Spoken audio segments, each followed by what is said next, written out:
The beautifully eerie music you're hearing was created by Stephanie. You can listen to more of her talented work at soundcloud.com/scenevils or by clicking the link in the description. Thank you, Stephanie, and keep up the amazing work. Also, to all of you who have your own paranormal experiences, ongoing or not, why not blog about them? Create your own website today at darknessprevails.org/godaddy. No credit cards are required, and it's free for a month. Try it today by clicking the card up top. Thanks. Traveling abroad? Well, you better be prepared to be creeped out abroad. This world is a strange one. Europe is a beautiful place, mist on the moors, rocky shores, and vast oft-gray skies. But beyond that serene exterior lies hidden paranormal terrors. Supernatural creatures and psychopaths abound. With monsters like La Bête de Gévaudan to the haunting of Enfield, Europe is not lacking in its department of real horror. Sure, it's a nice place to visit, but who knows when you'll become the next werewolf chow, the next possessed little girl. Good thing I make a terrible girl. Anyway, enjoy these allegedly true scary stories from Europe. Number 1. Scratches Outside. Submitted by Annika P. I've been living in Cornwall for just over 5 years now. I've learned and heard of loads of different spirits and monsters in Cornish folklore. Well, I have unfortunately had a few experiences and actually have stories to tell. About 4 years ago, I learned about the beast of bodmin. It is supposedly a large black wild cat who lives on the moors of Bodmin. It's been said to have killed masses of livestock in the early 1900s and has turned its attention to people every once in a while. I've always been interested in cryptozoology, so this kind of thing really grabbed my attention, and that's how I began doing my own research. After quite some time, I kind of got bored by the idea when the sighting of this creature began to dry up. So I lost interest in it for a while. Well, that was until I went on a camping trip with my family and some friends. I spent a couple of nights in an open field near the home of these family friends. It was very fun, and we were all having a good time. We just relaxed and shared a few stories by the campfire, having drinks. That is, until one of my friends, let's call him Charlie, started telling us about how some of the trees in the neighboring woods had large scratches up them, up to 6 feet up the trunks. We all threw theories back and forth, and that's when Charlie brought up the beast of bodmin. Being the scaredy cat I am, I decided to go off to bed and ignore the conversation taking place outside my tent. The night was thankfully uneventful, and we woke up early for a hike on the moors. We had been given time to look around standing stones and some other landmarks. Then Charlie took me and my family to a small set of woods. After about 10 minutes of walking, we came to a group of trees, most of which had what I thought was claw marks. I knew what he was trying to show us, but both me and my younger brother, let's call him Ali, didn't want to stay around for too long. I'll be honest, I was scared. So after much pushing, my mom, me, and Ali left, and we started walking back towards camp.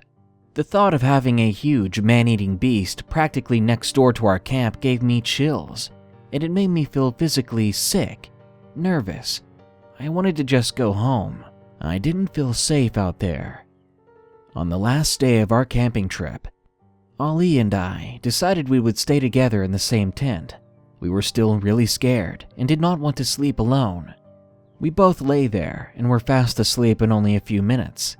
My brother was only 8 or 9 at the time, but I felt a lot more comfortable knowing I had someone by my side. But this temporary feeling of security quickly left. At about 2 in the morning, I woke up and needed to use the bathroom, so I made my way slowly out of the tent, trying my best to not wake up Ali, and I did my business. To my surprise, I saw the glare of eyes in the torchlight. Now I was half asleep, and I thought it was my dog Bella, so I called her over. But immediately after, I heard this low grumble, and instantly I shut up and reassessed the situation. I realized after a moment I was looking at a large black shape, not a small white dog. I did not wait around trying to find out what it was going to do. I ran and jumped into the open tent and right onto my sleeping brother.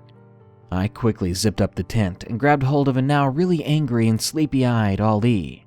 He later told me that he had been trying to push me away, tried to ask me what was going on, but I guess I wasn't really listening. I spent about half an hour listening out there for the noise again, but thank God it never happened. Ali eventually fell back to sleep, but I knew I wouldn't be able to, not until I was back home and safe. I'd never been so happy as to see the sun rise the next day and to hear my parents waking up. Even still, I could not get the image of this massive black shadow in the woods, a shadow that was twice my size at least. Beast of bodmin or not, there was some sort of monster in the woods, something that nearly had me cornered in the middle of the night. Anyway, the next day, needless to say, I did not tell anyone. Knowing my family, I knew that if they hadn't seen what I'd seen, then they would not believe me. I didn't even believe me, and I still don't sometimes. Or maybe that's the denial. We got home and I tossed away any thoughts of the camping trip, trying not to remember the creature I saw in the woods. I didn't think I'd ever have to remember or think about that trip again until 3 nights after our return home. Because I was sitting in bed watching TV, having hot chocolate, when I first heard it. The pat, pat, pat sound of something running back and forth in front of my house. It came again and again, night after night, no matter how much I tried to ignore it. So I observed the sound, and I realized it did not sound anything like a dog or a badger, not even a fox. All of these animals have non-retractable claws, which means I would have heard the sound of claws scraping against the road. But I didn't, and it was far too big to have just been a cat. It was very heavy, the padding sound of paws brushing away stones and dirt. When I gathered the courage to look outside, I was struck by the familiar shape. Out on the road was that same silhouette I had seen, a dark figure whose fur blended in with the night, a feline form that was far too big to be any house cat. It was stalking along the road, yellow eyes beaming under the moonlight. Immediately, I stepped away from the window, fear enveloping me. I could hear the sounds continue as I walked away, and they continued for several nights after that, but after a few weeks, it just stopped. I still have no idea what it was to this day, nor will I claim it to be anything, but I know what I heard, and I know what I saw. There is some sort of creature out there, something larger than the natural wildlife, something that looks predatory and dangerous. I'll be sure to keep these events in mind when and if I ever go camping again. And I really hope if anyone comes to Cornwall and goes camping here, that you take my experiences to heart. Just be careful out there. Number 2. The Cult in the Woods. Submitted by Jay.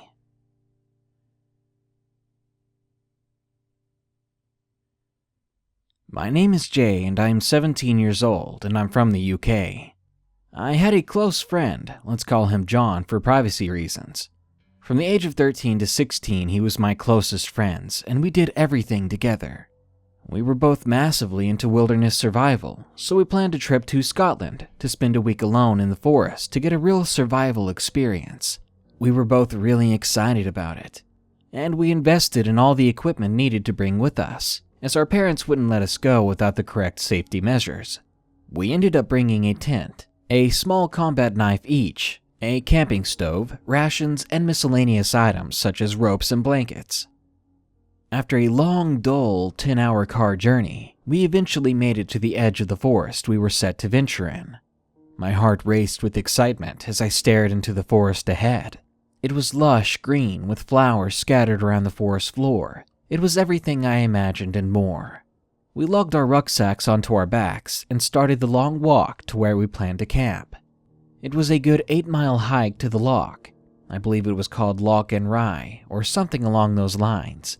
So we were ready for about a 3 to 4 hour walk, But this didn't faze me at all, as I was so excited and happy to be here. I was so ready to finally camp in the wild, as where I live there's no real places to camp away from people. John was equally as happy as me, as we walked together with big smiles across our faces. After about an hour of walking, we stopped to take a break, and we had something to eat and drink. We were sat on a large rock in the middle of a clearing. Surprisingly, it was a nice day and the sun was shining through the trees onto us. As we ate, we noticed a deer carcass about 20 feet away. Upon closer inspection, we found out that it was pretty fresh, a day or two old at the most, and the way it had died was most definitely not natural.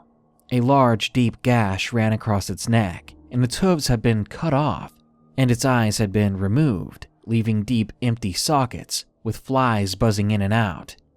Me and John were curious to what had truly happened, but we just guessed it was some messed up kids or something, as after all we were only an hour into the forest.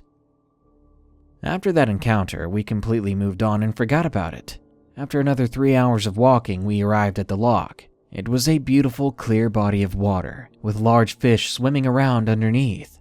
We found a flat patch of land and proceeded to set up camp, as the night drew ever closer. After about half an hour, we had our camp set up and a fire was made. After a quick meal, we went straight to bed as we were exhausted from such a long walk. For the first few days, nothing suspicious happened. We just built shelters, had fun, and hunted to our heart's content. But on the 4th night, I left the camp to go use the bathroom. After walking a good 50 meters away, I stopped and I began to do my business. When I looked up, I was horrified to see another deer, exactly the same as the one that me and John found on the way here. I was surprised and a little bit freaked out, so I ran back to camp, my heart racing as I thought of all the reasons why it could have been there, who may have done it, and why it was so close to our camp. What was happening? What if whoever did that found us? Would we suffer a similar fate? I returned to find John putting the fire out, and he was about to get into his tent. I caught my breath, and John asked what was up. I grabbed him and jumped into the tent. "What are you doing?" John said in his usual loud voice. I hushed him and explained about the deer. I told him, "We're not alone." I knew for a fact that that deer hadn't been there the day before. This was something that happened today. He laughed and tried to brush it off as a joke, thinking that I was just trying to scare or prank him. I tried telling him that I was serious, but he continued to laugh and said to prove it. There was no chance that I was going back in that direction. As John reached for the zipper of the tent, a faint chanting started. It must have been in the distance, but it was enough to spook us both.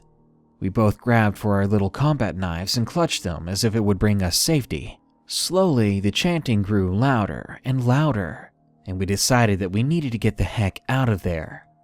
We grabbed our small emergency rucksacks and unzipped the tent door. To our horror, there were around 4 cloaked figures just 15 feet away from us. We both froze, petrified in terror, for a moment until one of the figures started to move towards us. We freaked out, and instantly we bolted away, sprinting into the woods as fast as our legs could carry us. But there were more figures on the other side of our tent. We dashed through as hard as we could, and then we ran for our lives. Once I thought we put some distance between the figures and us, I glanced back, only to see these freaks keeping pace with us, and they now revealed knives. The sight made my heart sink, and I pushed my legs as hard as I could. If we could not outrun them, we would be dead. The next time we looked back, we had finally lost them. My heart was pounding out of my chest. What kind of sick people would do that? Was it some kind of joke? I was glad that I escaped with my life, as I know that I'm not the strongest runner. John looked at me with fear still in his eyes and asked what the heck just happened. I couldn't reply as I was so exhausted from running. We spent the rest of that night hiding up in a tree until the sun rose. Then immediately we went back to the road and called to be picked up. We unfortunately had to leave all our gear behind. We didn't report it to the police. We hadn't seen any faces. We hadn't been hurt. And recalling the story in my head, it sounded like no one would believe us. To this day, though, I still wonder what those people were actually doing out there. Was it simply animal sacrifices, or worse, maybe they were trying to make us the next sacrifices? Until now, I haven't been able to share my story, as I thought no one would believe me. But after finding this community, I feel comfortable and safe to share my story with you. Be safe, because there are very creepy and dangerous people out there. Number 3. You're Not Human. Submitted by Kat.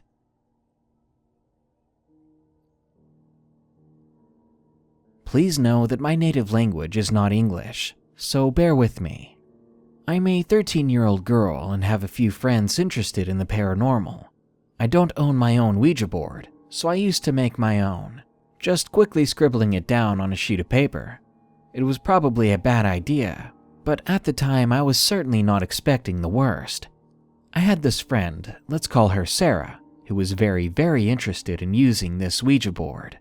Now, I had been checking on the internet to check the do's and don'ts with the board, and I knew what it meant.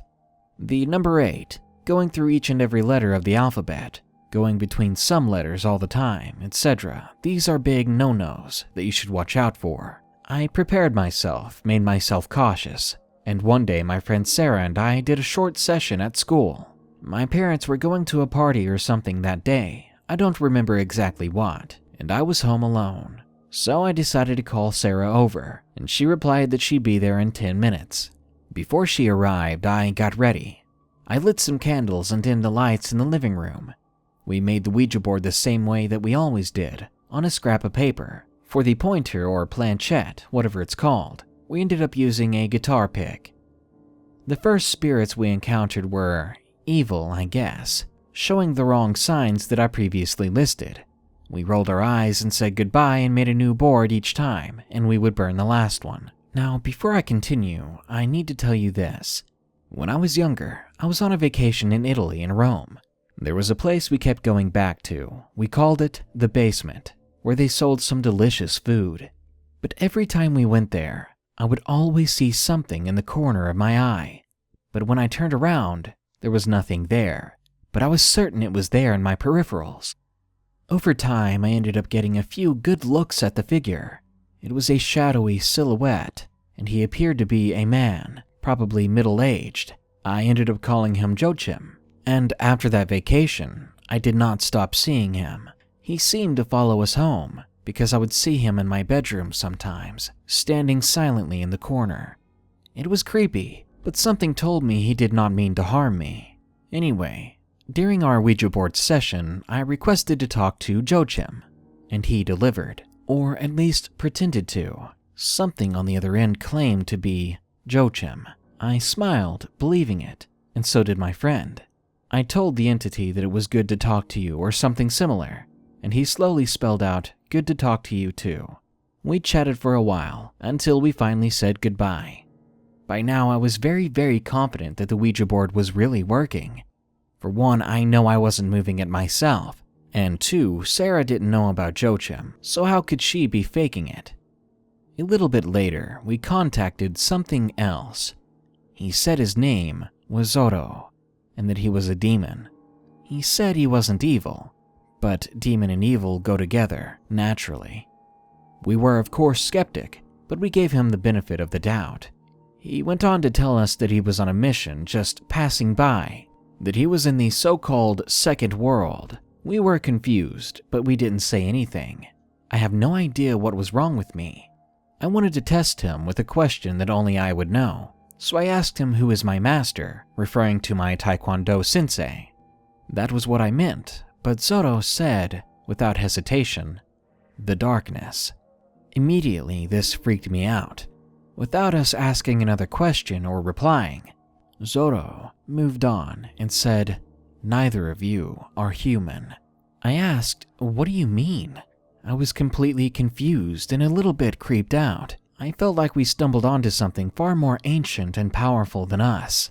Then immediately after, Zorro was the one that said goodbye. Later that night, I told my friend Ellie about this and she freaked out. She told me very sternly to never mess around with the Ouija board. I promised that I wouldn't. Sarah pouted for a while but has forgiven me now. I've never heard of Zorro again, and this may sound strange, but I don't think he was lying. I think he knows something deep that I don't, that humans don't. I don't know for sure, but what I do know is that those things I used to see out of the corner of my eye, they're back, and they seem darker than before.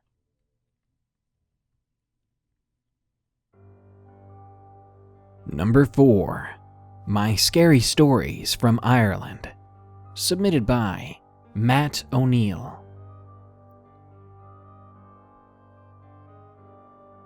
The following are several of my experiences. I'm a 28-year-old guy from Northern Ireland. This story happened when I was 14 years old, and I still can't explain what happened. I had just got home from school for the day. My parents were both at work. Both sets of neighbors either side of my parents' 4-story mid-terrace house were at work as well, as their cars weren't there. And lastly, my older brother was at college and was not due home until early evening, which was around the time my parents should be home as well. My bedroom was on the top floor of the house, and my brother's room was right next to mine. I was lying on my bed, listening to music, when I heard someone running hard from the front door of the house, all the way up each flight of stairs, down the hallway, and ending just outside my bedroom. I had nothing to be suspicious of, so I assumed it was my brother being home early. So I shouted to him, "Hey Sam, how's it going?" But I did not get a reply. I shouted again, "Okay then." Still no reply. I was getting annoyed at this point, so I got up from my bed, opened my bedroom door, then I opened my brother's. But there was no one there. No one in the hallway, no one in my brother's room, no one in the whole house after a thorough search. This scared me a lot, so I ended up shutting myself in my bedroom and locking the door until I was sure someone else was home. Better yet, after searching the house from top to bottom, all the doors were locked. No one without a set of keys would have been able to get inside. But that wasn't the only weird experience. I mean, just living in that place, there were always these feelings of dread, just out of nowhere. I never felt it before living there or after living there, just at that house. This next story happened a year or two ago when I lived in a 2-bedroom bungalow with a really big garden. I really lucked out getting this place because the guitarist in the gent metal band I was in invested in a small bungalow just up the road from him. That way we could be closer for practices. I'm the drummer in the band, by the way. The previous owner of this bungalow was a 108-year-old man who I think died in the house. The place was absolutely creepy and old-looking. When I moved in there was this old worn-out armchair left there. I assumed it had been the old man's, that I guess his remaining family didn't want to take it. I heard the occasional knock and creak late at night, but I mostly put that down to the place being old, obviously, and unused for a whole year before I moved in. So one day, I was assembling my drum kit in the dining room, and I set up one of my tom drums face up on the seat of the armchair. My friends and I were hanging out. My friend Timmy was in the kitchen getting a drink. Now, to get to the kitchen, you have to pass the green armchair in the dining room with the drum on it. I got up to get a drink, and he and I crossed paths as he was leaving the kitchen. That's when Timmy stopped dead in his tracks, while I was facing away from the drum on the armchair, and he pointed in the direction on the chair behind me. What we saw, we both will never forget. What we saw was one of my heavy drums, which is made of wood and metal, toppled over, but not like it fell, like something picked it up and very slowly put it on the floor. Its movement was slow and deliberate, and there was no mistaking it. Both of us know what we saw. When it was on the ground, it didn't even make a banging sound like it would if it fell over. To this day, I don't know what that was. The following story happened when I was 22, and I was going through the rebellious phase of drinking and partying a lot, not being very responsible. I was at my friend's house. They had a newly rented house in a pretty rough area of South Belfast. For anyone who doesn't know about all that mad stuff that has gone on in Northern Ireland over the past few hundred years, let's just say there's a lot of intolerance between the Catholics and the Protestants by each other. I should say now that I'm neither Catholic nor Protestant myself, and if I'm ever asked about my religious beliefs, I always respond with Jedi, just to screw with people. Even still, when they hear my last name of O'Neill, it's the most Catholic-sounding name in the eyes of a Protestant. Northern Ireland has several of what we call paramilitary groups, such as the IRA for Catholics and UDA for Protestants. Anyway, on to the story. The location where my friends had just moved into was a Protestant area, and it was not the safest for an O'Neill like me. We had ourselves a party. A few others came around for drinks and whatever. The evening went ahead with no issues, so I crashed on somebody's bedroom floor because someone already got to the bed before me. I eventually got to sleep and all was good, until I was woken by a deafening parade of banging on the front door. The next thing I heard was my friend who rented the place was struggling with the door. And then bang! 4 absolutely huge men claiming they were from the UDA stormed the house, saying that we had made too much noise the previous night. One of them, who I assumed was the leader of the bunch, stormed upstairs and burst into the bedroom where I was laying on the floor half asleep. "What's your name?" he demanded. "Matt O'Neill," I stammered, completely taken by surprise. He took a picture of my face and said, "Never come back here, not if you like being alive." Then before turning to leave, he brandished a massive knife. I didn't move from my spot, not until him and his gang had been gone for a good hour. Honestly, it was the first time someone actually threatened my life. Needless to say, I didn't go back after that. It's just crazy how much hatred people can have for each other, just based on what they believe. So to the scary paramilitary doorbuster, let's never meet again. And those are my haunting and creepy experiences in Ireland. And number 5, It Must Have Been Something, submitted by Dora.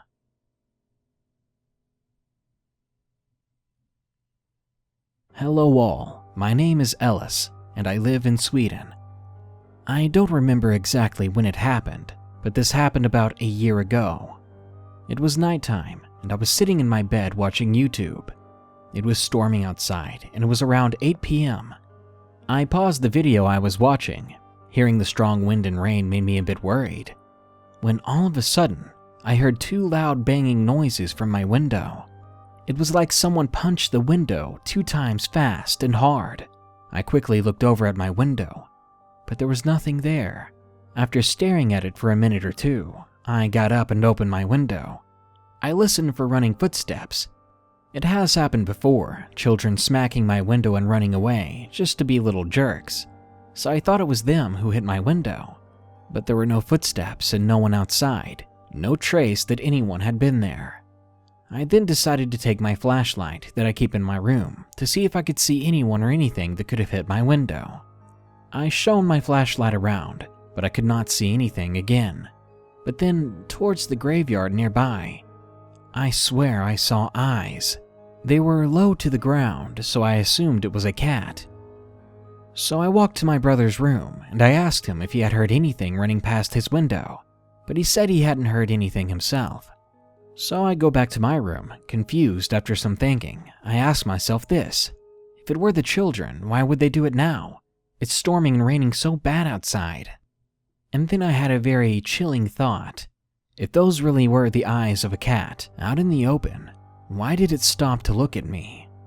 It was raining. It was pouring down.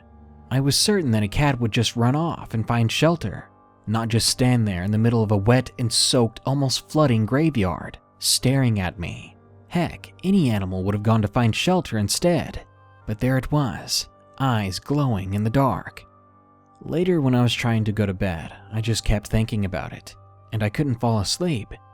The next day our power went out and my mother tried to do something about it, and it somewhat worked, but only in my brother's bedroom. Nothing much happened that day, and I did keep thinking about the night before though. It was difficult not to. Fast forward to that night, I still couldn't sleep. I was scared, and I honestly felt like my life was in danger. I don't know how long it took me to finally fall asleep, sleep filled with nightmares. Eventually, I woke up to the sound of banging at my window once more. Goosebumps enveloped my entire body, and I jumped up. I looked over to the window to see those same eyes as before, now at my eye level, suddenly race away from the window.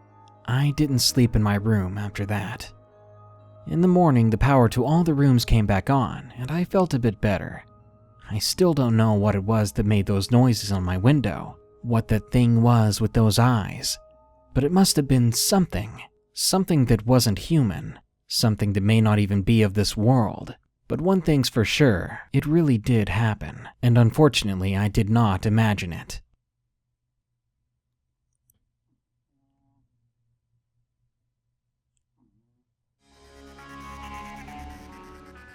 Europe is an ancient place with many vastly different cultures.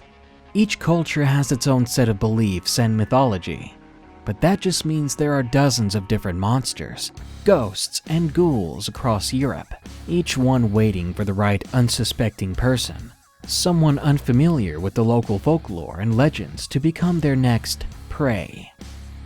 Good night. Be sure to like, share, comment, and subscribe if you enjoyed the video. And don't forget to send us your Native American and Mexico scary stories at darknessprevails.org, or go to darknessprevails.org/godaddy to start your website or blog today.